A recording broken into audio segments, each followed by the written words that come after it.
bersyukur Bapa buat kebaikan-Mu, anugerah-Mu yang besar bagi kami.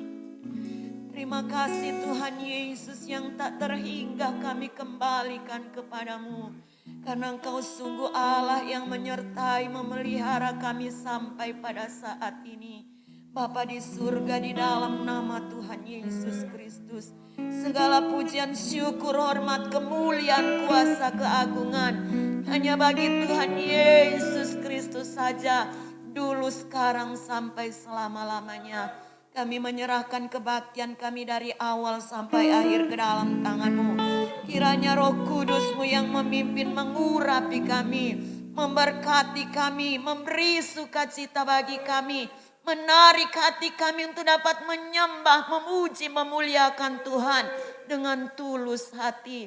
Terima kasih banyak Bapa, berkati dan urapi hamba-hamba-Mu yang akan melayani. Biarlah urapan khusus ada atas mereka, sehingga semua hamba Tuhan yang melayani siang hari ini dapat membawa kami jemaat-Mu menikmati hadirat-Mu.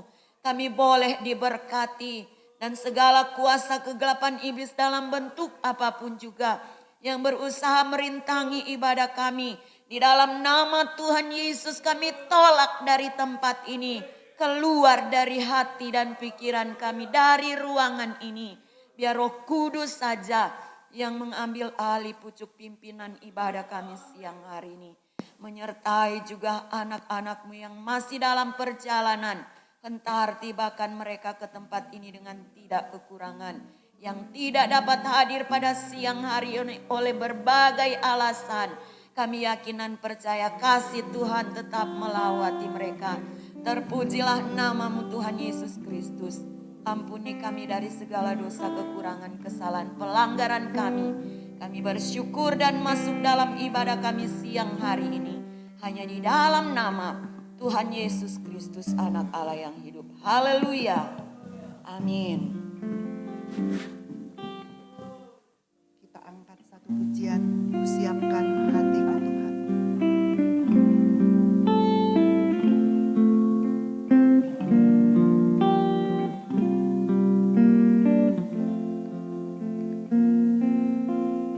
Kita sama-sama bangkit berdiri. Ku siapkan hatiku Tuhan untuk dengar firman-Mu.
terima kasih Bapa untuk kasih Allah yang sempurna bagi kami. Telah menebus, menyucikan, membebaskan, memperdamaikan, mempersatukan kami sebagai gereja Tuhan yang telah mendapat kasih karunia Allah. Saatnya kami akan menerima berkat-berkat rohani yang akan disampaikan oleh hamba-Mu. Urapi kami semuanya sehingga setiap firman Tuhan yang kami terima boleh tertanam di dalam hati kami dengan kekuatan Roh Kudus. Kami dapat melaksanakan kehendak Tuhan. Karena itulah yang terbaik, yang terindah, yang termulia, yang membawa kepada kehidupan yang penuh damai, sukacita, dan sejahtera. Dalam nama Tuhan Yesus Kristus kami siap menerima berkat-berkat sorgawi. Haleluya. Amin. Puji Tuhan. Saya serahkan pelayanan mimbar kepada hambanya. Mari Bapak Ibu Saudara kita akan masuk dalam pemberitaan firman Tuhan. Saya undang Bapak Ibu untuk berdiri. Kita akan membaca ayat firman Tuhan pada siang hari ini dari kitab Mika pasal yang ke-6 ayat yang ke-8 kita akan baca bersama-sama. Mika 6 ayat 8 di dalam nama Tuhan Yesus Kristus. Hai manusia, telah diberitahukan kepadamu apa yang baik dan apakah yang dituntut Tuhan daripadamu selain berlaku adil, mencintai kesetiaan, dan hidup dengan rendah hati di hadapan Allahmu. Amin. Puji Tuhan. Silakan duduk. Inilah firman Tuhan buat kita siang hari ini. Firman Tuhan yang disampaikan melalui Nabi Mika ya kepada umat Allah, suku Yehuda dan juga Samaria, artinya bangsa Israel. Bagaimana Tuhan menghendaki dari mereka agar supaya melakukan hal-hal yang diminta Tuhan dari kehidupan mereka, dituntut Tuhan dari kehidupan mereka. Mika menyampaikan firman Tuhan ini kepada para pemimpin yang ada saat itu, juga seluruh rakyat yang dipimpin, baik itu hakim-hakim maupun imam-imam, bahkan seluruh bangsa Israel ya. Mereka melakukan apa yang jahat di mata Tuhan ya. Kalau saudara baca dari pasal pertama kitab ini, di situ lengkap dituliskan bagaimana perbuatan-perbuatan dari umat Tuhan ini. Mereka melakukan korupsi ya. Di situ terdapat nabi-nabi palsu, imam-imam fasik ya. Orang-orang yang tidak jujur, bahkan hakim yang mau disuap dan juga menyembah berhala. Nah, inilah yang dilakukan oleh umat Tuhan pada saat itu, sehingga melalui Nabi Mika firman Tuhan ini disampaikan ya. Kalau kita baca di ayat 6 dari pasal 6 dan ayat yang ke-7 ini, di sini Mika mewakili umat Tuhan. Ayat 6 saya baca, dengan apakah aku akan pergi menghadap Tuhan dan tunduk menyembah kepada Allah yang di tempat tinggi? Akan pergikah aku menghadap Dia dengan korban bakaran, dengan anak lembu berumur setahun?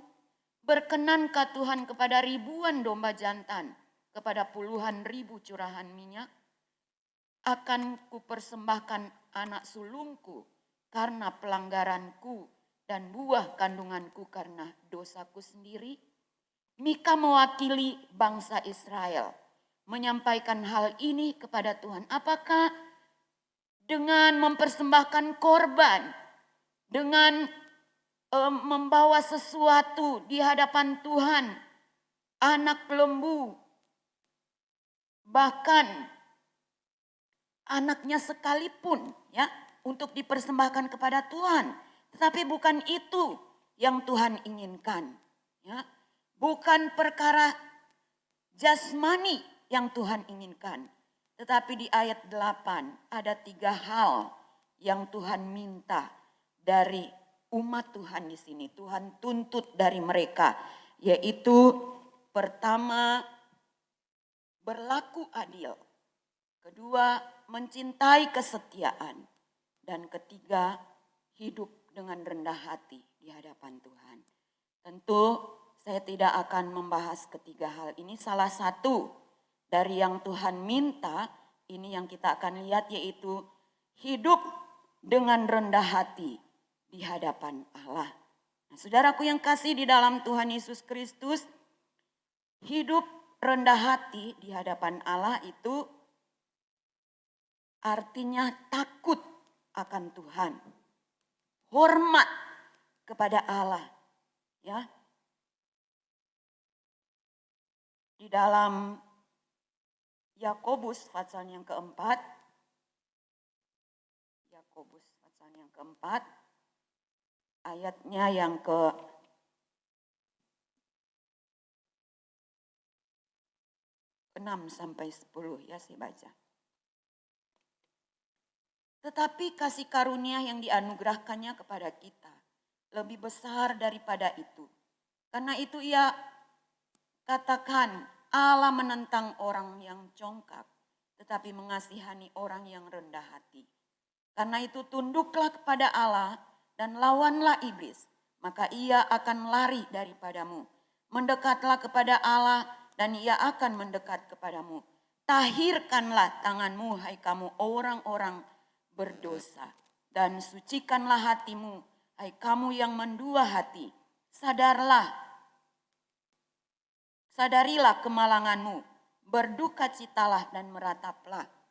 Hendaklah tertawamu kamu ganti dengan ratap dan sukacitamu dengan dukacita. Rendahkanlah dirimu di hadapan Tuhan dan ia akan meninggikan kamu. Ya. Rendah hati di hadapan Tuhan artinya menghormati Allah, mengakui Allah dalam kehidupannya, mengandalkan Allah dalam hidupnya. Tadi dikatakan takut akan Tuhan, itu sama dengan kita rendah hati di hadapan Tuhan. Ya saudara, ada 2 hal tentang kerendahan hati ini. Pertama, terhadap Allah dan juga terhadap sesama kita manusia. Terhadap Allah tadi dikatakan rendah hati itu artinya takut akan Tuhan, hormat kepada Allah, hidup di dalam kekudusan, tidak mengikuti hawa nafsu daging manusia. Dan kedua, rendah hati terhadap sesama manusia di dalam Filipi pasalnya yang kedua, Filipi 2 ayat yang ketiga saya baca.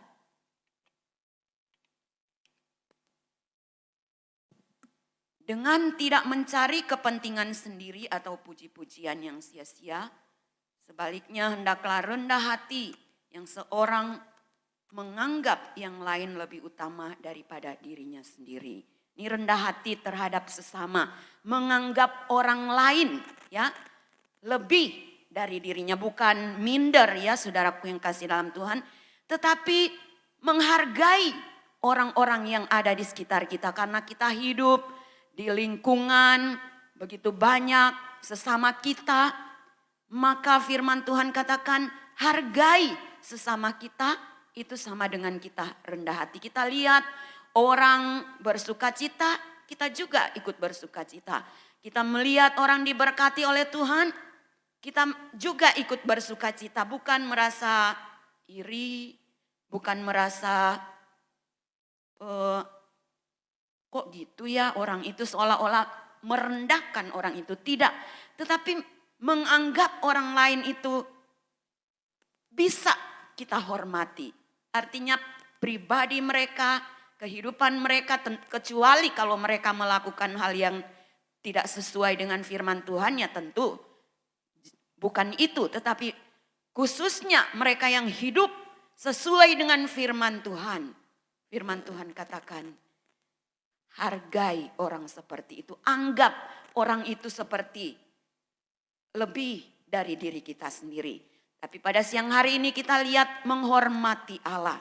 Ya saudaraku yang kekasih di dalam Tuhan Yesus Kristus, menghormati Allah artinya mengakui peran Allah dalam setiap kehidupan kita, baik dalam keberhasilan kita, ya, dalam usaha kita, dalam keluarga kita, dalam aktivitas kita sehari-hari.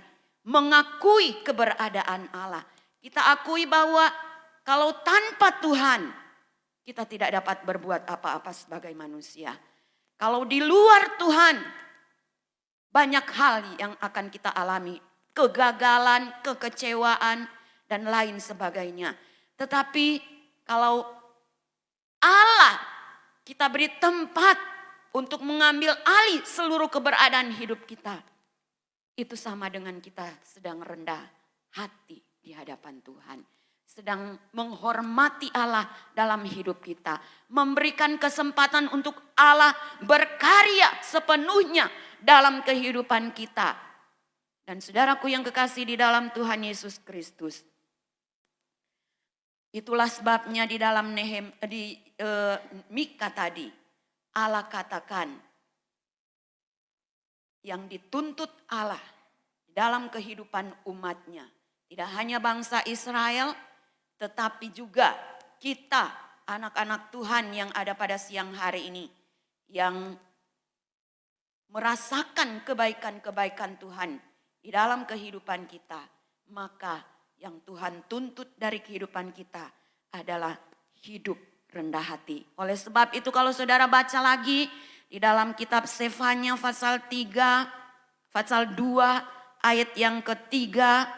Ya, saya baca Sefanya pasal 2 ayat yang ketiga. Dikatakan, carilah Tuhan hai semua orang yang rendah hati di negeri, yang melakukan hukumnya. Carilah keadilan, carilah kerendahan hati. Mungkin kamu akan terlindung pada hari kemurkaan Tuhan. Carilah kerendahan hati. Ya, yang lainnya nanti lain kali ya kita bahas. Tapi di sini menjadi satu dorongan bagi umat Tuhan supaya benar-benar mencari kerendahan hati. Berarti kerendahan hati itu di hadapan Tuhan sangat penting, sangat perlu. Karena itu dikatakan carilah.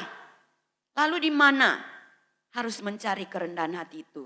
Kerendahan hati adalah sebuah karakter ya. Jadi bukan benda, tetapi sesuatu yang ada di dalam diri manusia. Jadi kita tidak perlu cari ke pasar, cari ke toko, di situ tidak ada dijual kerendahan hati. Di mana kita akan mendapatkan kerendahan hati itu? Di dalam Injil Matius pasalnya yang ke-11 ayat yang ke-29. Matius 11 ayat 29. Pikulah kuk yang kupasang dan belajarlah kepadaku, karena aku lemah lembut dan rendah hati, dan jiwamu akan mendapat ketenangan. Jadi untuk memperoleh kerendahan hati itu, kita tidak perlu belajar dari manusia. Kita tidak perlu belajar dari si A atau si B. Karena manusia penuh dengan kekurangan, kelemahan. Kadang-kadang masih suka tinggi. Ya, kerendahan hati lawannya tinggi hati, sombong. Manusia masih ada sifat seperti itu. Tetapi satu pribadi yang tidak pernah sombong, tidak pernah tinggi hati, karena hal-hal itu adalah dosa. Ya saudaraku yang kasih dalam Tuhan, hanyalah pribadi Tuhan Yesus Kristus. Yesus tidak pernah tinggi hati, tidak pernah sombong, tidak pernah melakukan dosa. Itu sebabnya firman Tuhan mengajarkan kita siang hari ini untuk belajar rendah hati, belajarnya di dalam pribadi Tuhan Yesus Kristus. Ya, dikatakan karena aku ini lemah lembut dan rendah hati, ya, belajarlah kepadaku, belajar kepada Yesus sebagai sumber kerendahan hati itu. Karakter ilahi ini ada di dalam pribadi Tuhan Yesus Kristus, rendah hati. Ya, biarlah kita belajar dari Yesus tentang kerendahan hati. Ya saudaraku yang kasih di dalam Tuhan Yesus Kristus, karena di dalam Yesus itu adalah contoh, teladan yang paling tidak terbantahkan di dalam kehidupan kita. Yesus adalah teladan yang sempurna. Mari kita belajar rendah hati melalui pribadi Tuhan Yesus Kristus. Dan di dalam Kolose pasal yang ketiga ayat 12. Kolose 3 ayat 12.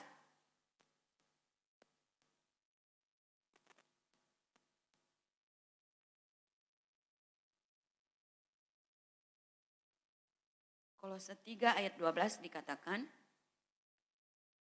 karena itu sebagai orang-orang pilihan Allah yang dikuduskan dan dikasihinya, kenakanlah belas kasihan, kemurahan, kerendahan hati, kelemah lembutan, dan kesabaran. Kenakanlah kerendahan hati.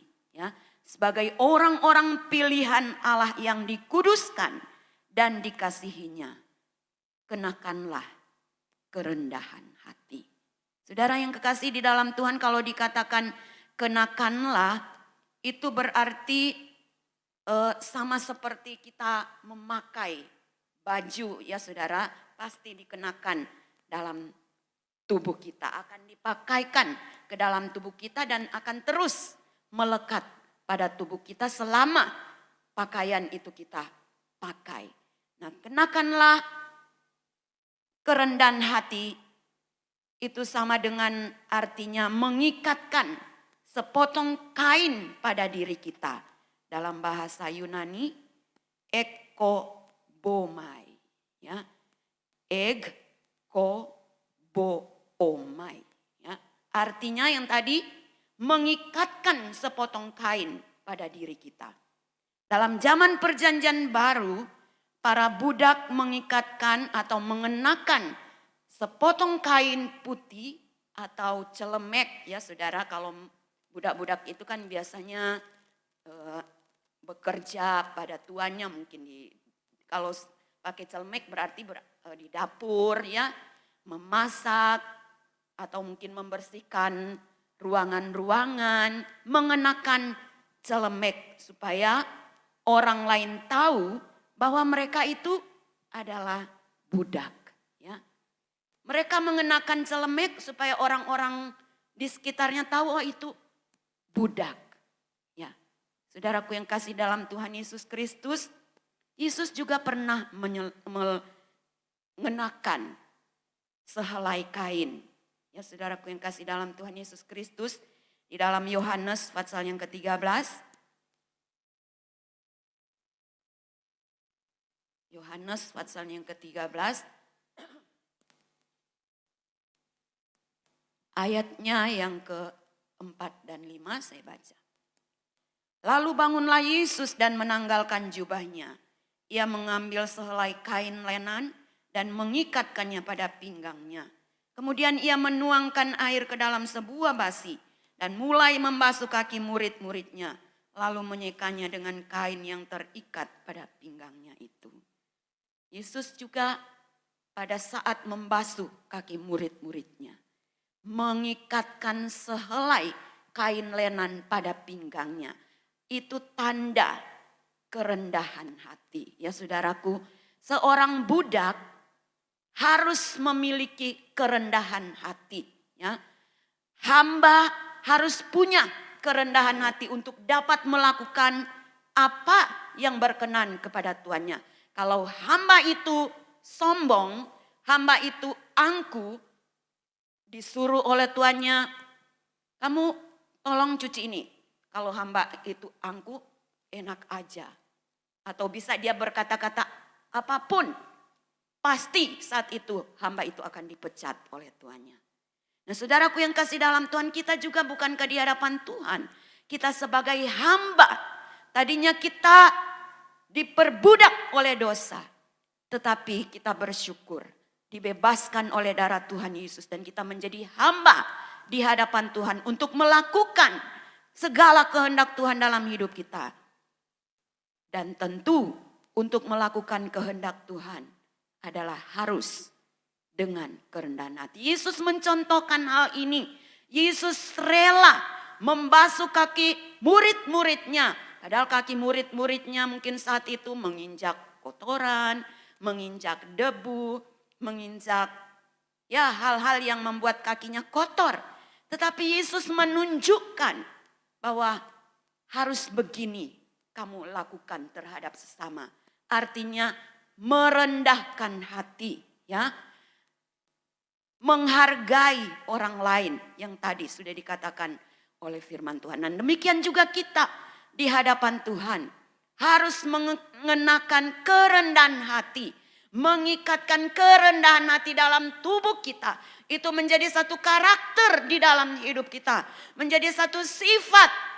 Karena itu merupakan karakter dari pribadi Tuhan Yesus Kristus. Kita perlu mencontohi Tuhan Yesus Kristus di dalam kehidupan kita. Saudaraku yang kasih dalam Tuhan, kalau Yesus mengajarkan kita siang hari ini tentang kerendahan hati. Dan kita sudah lihat kepada siapa kita harus belajar rendah hati. Yaitu satu-satunya kepada pribadi Tuhan Yesus Kristus. Dan kita mengenakan kerendahan hati itu setiap saat. Tidak hanya 1-2 waktu. Tetapi selama-lamanya, selama kita menjadi umat Tuhan, anak Tuhan yang berkenan di hadapan Tuhan. Kerendahan hati itu harus kita kenakan dalam kehidupan kita. Mau tidak mau, harus mutlak ada dalam kehidupan kita sebagai gereja Tuhan. Karena kalau kita tidak rendah hati, tadi firman Tuhan katakan rendah hati itu bertentangan dengan Tuhan. Lawan dari kerendahan hati itu sombong, angku. Tentu kita tidak mau dikatakan angku, sombong. Itulah sebabnya biar karakter ilahi ini, kerendahan hati ini terus kita kenakan dalam hidup kita. Memenuhi kita dimanapun kita pergi dan berada. Kerendahan hati terhadap Tuhan, ya, mengasihi Tuhan, menghormati Tuhan, takut akan Tuhan. Kita tidak perlu jabarkan lagi tentang takut akan Tuhan. Semua yang ada siang hari ini sudah tahu tentang takut akan Tuhan itu. Dan ketika kita takut akan Tuhan, berarti kita sedang mempraktekkan kerendahan hati kita di hadapan Tuhan. Dan ada berkat di balik hidup dalam kerendahan hati. Kalau kita mau hidup dalam rendah hati, Tuhan menyediakan berkat-berkat bagi kita. Di dalam kitab Mazmur, pasal yang ke-22, ayat 27. Mazmur 22 ayat yang ke-27, saya baca. Orang yang rendah hati akan makan kenyang. Orang yang mencari Tuhan akan memuji-muji Dia. Biarlah hatimu hidup untuk selamanya. Kalimat pertama, orang yang rendah hati akan makan dan kenyang. Ya, jaminan Tuhan, berkat Allah bagi orang yang hidup dalam kerendahan hati. Firman Tuhan katakan akan makan dengan kenyang. Artinya tidak akan kekurangan. Tidak akan meminta-minta. Tidak akan kehabisan. Karena Allah memelihara orang yang hidup dengan rendah hati. Tahu mencari Tuhan. Tahu mengakui Allah sebagai satu-satunya Allah yang berdaulat atas hidupnya. Satu-satunya Allah yang dahsyat, yang sanggup melakukan perkara yang besar dalam kehidupan kita. Maka orang-orang yang rendah hati seperti itu, yang mengakui Allah, maka tidak akan kelaparan. Ya, firman Tuhan katakan akan makan dengan kenyang. Ya, Tuhan memelihara kita dengan makanan jasmani. Bukankah kita siang hari ini tidak kekurangan makanan? Amin, saudara. Walaupun di tengah keadaan sulit seperti ini, yang dikatakan sedang resesi, tetapi kita anak-anak Tuhan tetap bersuka cita di dalam Tuhan. Karena Tuhan memelihara kita dengan luar biasa. Bahkan tidak hanya makanan secara jasmani, tapi makanan rohani pun melimpah atas kehidupan kita. Seminggu 3 kali kita beribadah melalui media online. Menerima firman Tuhan, makanan rohani yang begitu limpah. Hari Minggu kita beribadah di rumah Tuhan seperti ini. Bukankah limpah makanan yang Tuhan berikan dalam kehidupan kita? Tidak hanya makanan secara jasmani, terlebih makanan secara rohani.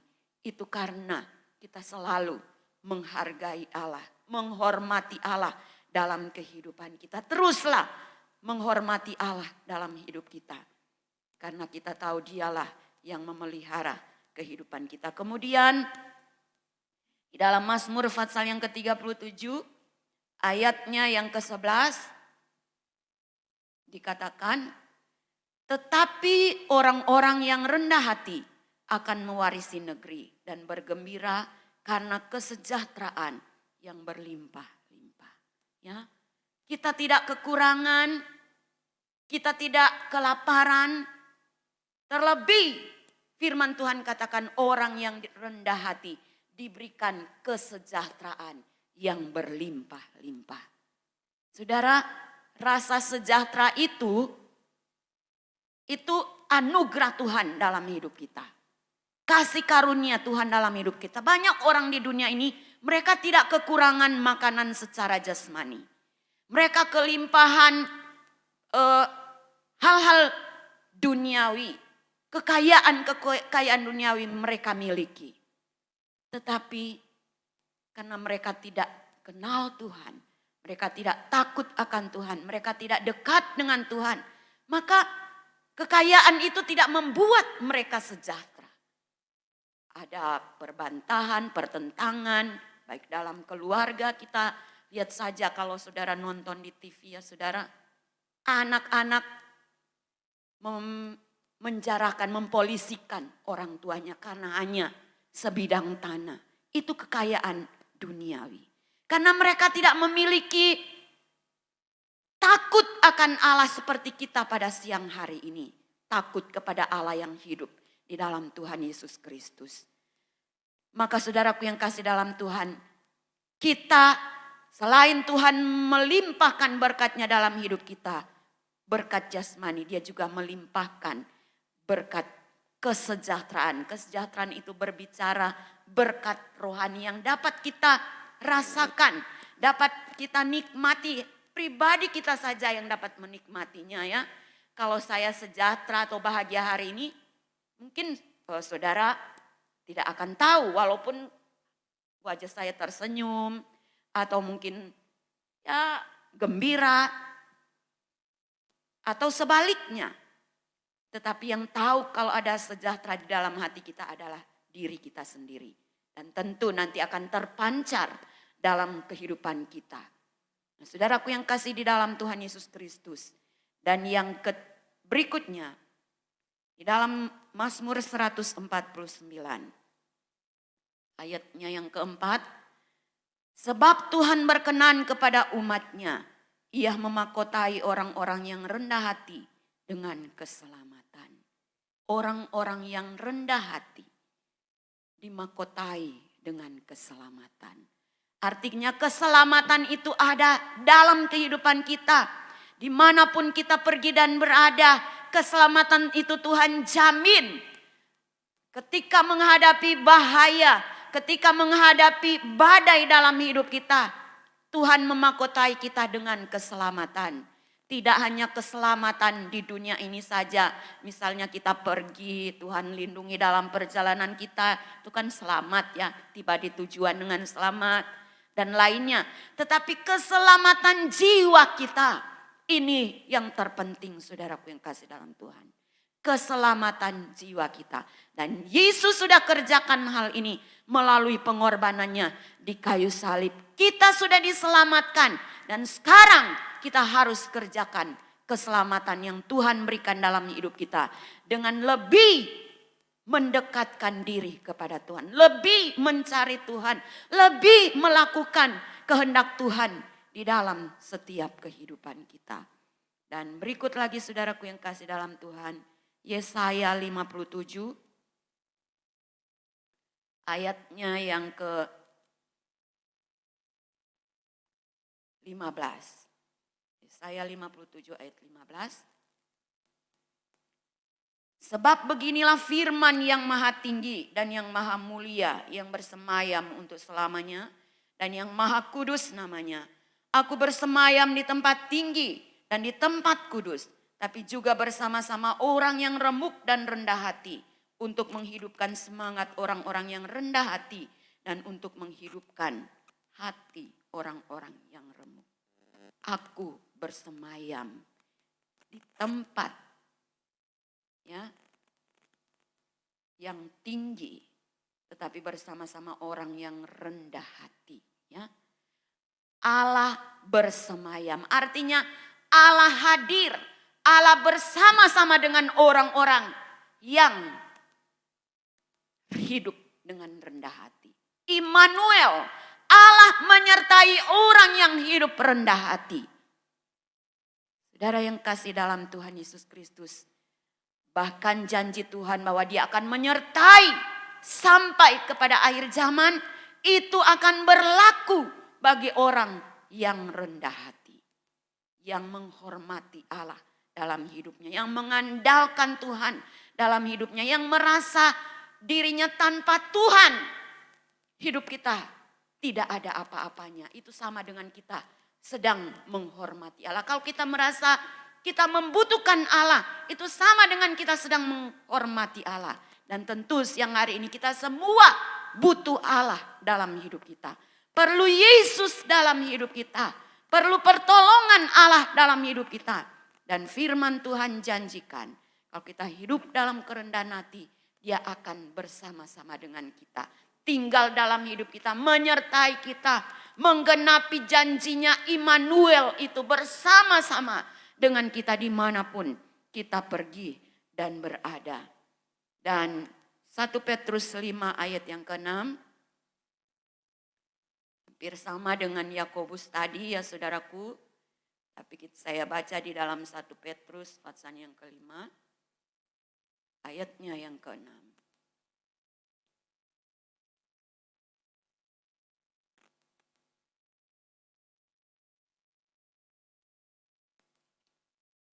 Ayat yang ke-6, karena itu rendahkanlah dirimu di bawah tangan Tuhan yang kuat, supaya kamu ditinggikannya pada waktunya. Amin saudara, rendahkanlah dirimu di bawah tangan Tuhan yang kuat. Tidak ada yang kuat di muka bumi ini selain Allah kita, di dalam nama Tuhan Yesus Kristus. Rendahkan hati kita di hadapan Tuhan, berjalanlah sesuai dengan firman Tuhan. Sering memuji Tuhan, menyembah Tuhan, beribadah dengan sungguh-sungguh di hadapan Tuhan. Jadikan Tuhan sebagai satu-satunya penolong dalam kehidupan kita. Akui bahwa Allah kita adalah Allah yang besar, ajaib. Tadi nyanyian katakan, Allah kita adalah Allah yang heran dan ajaib dalam kehidupan kita. Akui dalam kehidupan kita. Kalau kita sudah berhasil, jangan katakan itu karena saya berjeri lelah. Karena saya berusaha sekuat tenaga. Tetapi akui itu semua karena kasih karunia Tuhan. Kalau kita sehat jangan katakan karena saya rajin minum vitamin. Makan makanan yang bergizi. Boleh kita makan semua itu, tetapi harus kita sadari. Kita dapat menikmati itu semua karena campur tangan Tuhan dalam kehidupan kita. Dan firman Tuhan katakan, ketika kita mengakui segala sesuatu semua karena Allah, maka saatnya Dia akan mengangkat kehidupan kita. Dia akan meninggikan kita. Kalau kita tidak berlaku sombong, kita tidak berlaku angkuh, tetapi merendahkan hati kita di hadapan Tuhan, maka saatnya Tuhan akan meninggikan kita. Apa yang kita mau Tuhan tinggikan dalam kehidupan kita, ya, bukan supaya kita menjadi sombong. Mungkin saudara ingin di pekerjaan saudara lebih diangkat lagi, pekerjaan kita lebih maju lagi. Segala sesuatu yang kita rindukan yang positif dalam hidup kita, kalau kita datang kepada Tuhan dengan penuh kerendahan hati, dengan berserah sungguh ke dalam tangan Tuhan, hati kita tersungkur serendah-rendahnya di hadapan Tuhan, maka waktunya Tuhan akan mengangkat kita. Dia akan meninggikan kita supaya nama Tuhan dipermuliakan di dalam kehidupan kita. Tentu bukan dengan waktunya kita. Kalau waktu kita pengen, kalau usaha saya buka usaha seperti ini, pengennya cepat-cepat berhasil, cepat-cepat laris manis. Tapi kalau itu bukan waktunya Tuhan, tetap kita menunggu, menanti waktunya Tuhan. Di dalam menanti waktunya Tuhan ini, isi dengan tetap mengucap syukur kepada Tuhan. Isi dengan melakukan hal-hal yang sesuai dengan firman Tuhan. Terus hidup takut akan Tuhan. Terus membangun persekutuan yang indah dengan Tuhan supaya rohani kita tumbuh. Kalau rohani kita tumbuh, segala sesuatu kita akan katakan, biarlah kehendak Tuhan yang jadi di dalam kehidupan kita. Kalau kita mengatakan, biarlah kehendak Tuhan yang jadi dalam hidup kita, itu tanda ada kerendahan hati kita di hadapan Tuhan. Nah, ayat yang terakhir di dalam 1 Petrus tadi, pasal yang kelima ayat yang ke-10 dikatakan, dan Allah sumber segala kasih karunia yang telah memanggil kamu dalam Kristus kepada kemuliaan yang kekal, akan melengkapi, meneguhkan, menguatkan, dan mengokohkan kamu sesudah kamu menderita seketika lamanya. Ya, orang-orang yang rendah hati, yang mau berjalan sesuai dengan firman Tuhan, yang selalu memuliakan Allah dalam hidupnya, mengandalkan Tuhan, mengakui keberadaan Allah dalam kehidupannya, maka firman Tuhan katakan, dia Allah yang sumber segala kasih karunia itu akan melengkapi, meneguhkan, menguatkan, dan mengokohkan kita semua. Penderitaan-penderitaan yang kita alami di dunia ini, apapun itu namanya, firman Tuhan katakan, Allah yang akan mengokohkan kita, Dia memperlengkapkan kita, memperlengkapi kita dengan harta surgawi, yaitu rohani yang tumbuh, iman yang tumbuh, Roh Kudus yang menyertai dan memimpin kehidupan kita, maka kita akan diteguhkan, selalu dikuatkan, bahkan dikokohkan. Sehingga penderitaan yang kita alami, firman Tuhan katakan, itu hanya seketika saja. Ya saudara, penderitaan yang kita alami tidak sebanding dengan kemuliaan Tuhan. Biarlah pada siang hari ini firman Tuhan ini boleh memberkati kita semua. Judul firman Tuhan yang saya sampaikan adalah berkat di balik kerendahan hati. Mari hidup dalam kerendahan hati, cari kerendahan hati, dan kerendahan hati itu kita dapatkan di dalam Tuhan Yesus Kristus. Teladan yang baik.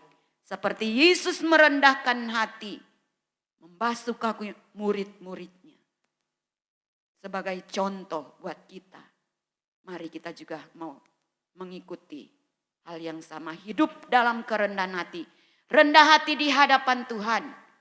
Yaitu takut akan Tuhan. Hormat akan Tuhan. Mengakui keberadaan Allah di dalam segala aspek kehidupan kita.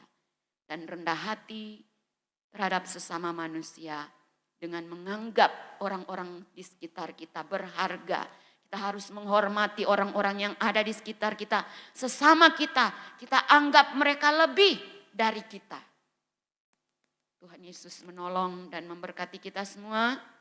Inilah firman Tuhan buat kita siang hari ini.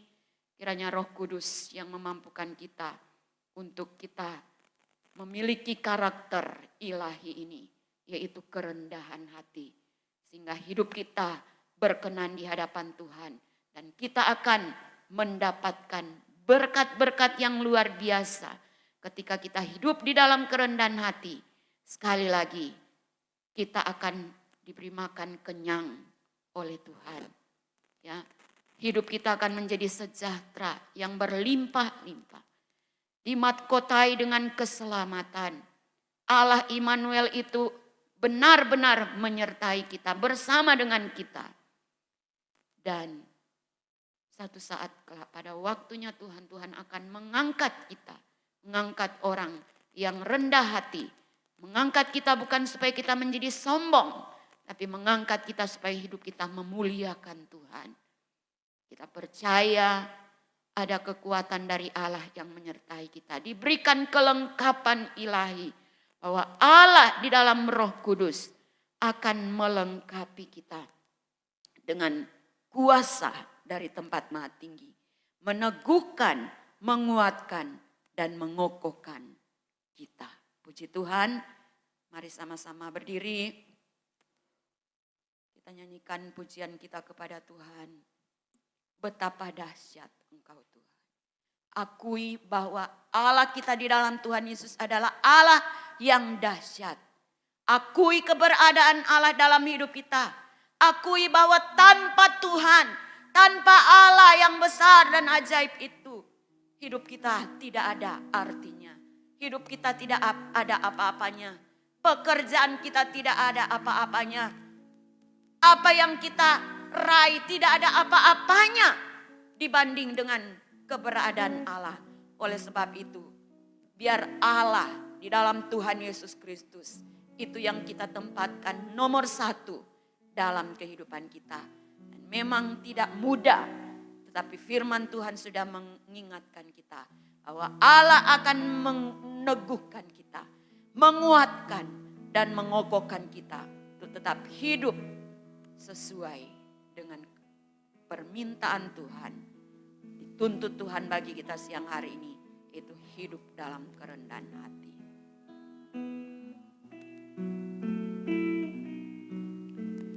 Betapa dahsyat Engkau Tuhan, pencipta segala yang ada, dulu sekarang sampai selamanya. Hanya Engkau Tuhan, tak terselami pikiranmu, tak terukur panjang setiamu. Dulu sekarang sampai selamanya, hanya Engkau Tuhan. Ku sembah Engkau Yesus, hanya Engkau Allah di hidupku. Tiada yang lain, hanya Kau, hanya Engkau Tuhan selamanya. Kau tetap Allah, walau dunia semua berguncang. tak tergoyahkan, Kau tetap Allah. Ku sembah Engkau Yesus, hanya Engkau Allah di hidupku. Amin. Tiada yang lain, hanya Kau, hanya Engkau Tuhan selamanya. Kau tetap Allah, walau dunia semua bergoncang, tak tergoyahkan, Kau tetap Allah. Ku sembah Engkau Yesus, hanya Engkau Allah di hidupku. Amin, haleluya. Tiada yang lain, hanya Kau, hanya Engkau Tuhan selamanya. Kau tetap Allah, walau dunia semua bergoncang, tak tergoyahkan, Kau tetap Allah. Kau tetap Allah. Kau tetap Allah. Mari sembah Tuhan. Haleluya. Haleluya. Haleluya. Kami sembah Tuhan. Haleluya. Kami tinggikan Yesus. Haleluya. Yesuslah Allah. Haleluya. Tiada Allah seperti Engkau Yesus. Kau segalanya bagi kami. Yesus Tuhan, layak dipuji dan disembah. Hanya Yesus, Engkau yang kami perlukan dalam hidup kami Tuhan. Setiap waktu kami butuh Yesus dalam kehidupan kami. Karena kami tidak dapat hidup tanpa Engkau Tuhan. Melewati hari-hari kami. Kalau bukan Tuhan yang menuntun kami, nyaris kami terjatuh binasa. Tapi kami bersyukur ada Allah yang menyertai kami. Kau Immanuel bagi kami Tuhan. Berjanji menyertai bersama-sama diam di dalam kehidupan orang-orang yang rendah hati di hadapan Engkau Tuhan. Terima kasih banyak Bapa yang baik. Terima kasih Tuhan Yesus, kami diingatkan lagi siang hari ini bahwa Tuhan menuntut dari kami anak-anak-Mu, jemaat-Mu yang ada saat ini, supaya kami hidup rendah hati di hadapan Engkau. Bukan kami yang menuntut ini dan itu Tuhan, tetapi biarlah apa yang Tuhan tuntut dari kami, Roh Kudus yang memampukan kami, untuk kami dapat menjalankannya Tuhan. Karena di balik kami hidup rendah hati, mentaati apa yang Tuhan tuntut dari kami, Tuhan menyediakan berkat yang luar biasa atas kehidupan kami. Kami tidak akan kekurangan Tuhan. Kami diberikan damai sejahtera setiap saat. Bahkan kami disertai, dilindungi oleh Engkau Tuhan, memberikan keselamatan sempurna dalam kehidupan kami. Dan Tuhan Immanuel itu menyertai kami dengan meneguhkan, menguatkan, dan mengokohkan kami. Terima kasih Tuhan Yesus untuk janji firman Tuhan, berkat firman Tuhan pada siang hari ini. Biar ini semua termeterai dalam kehidupan kami. Kami semakin berjalan sesuai dengan firman Tuhan. Dan nama Tuhan dipermuliakan melalui hidup kami. Hanya di dalam nama Tuhan Yesus Kristus kami mengucap syukur Tuhan siang hari ini. Haleluya, haleluya. Amin.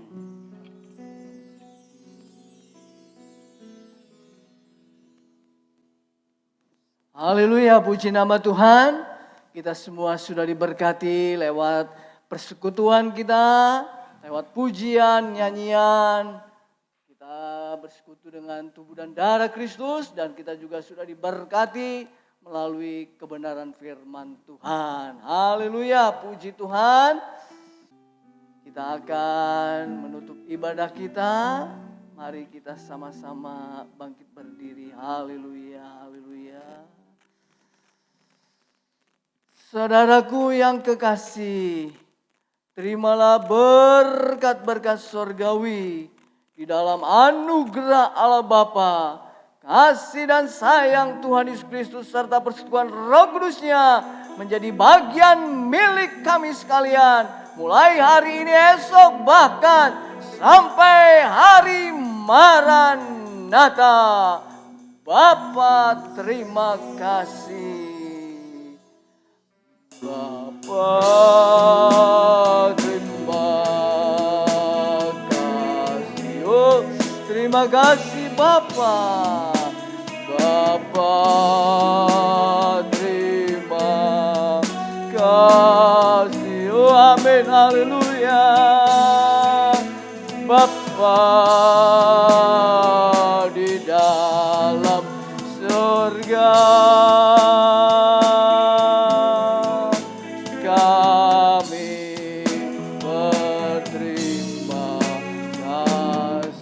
kita aminkan.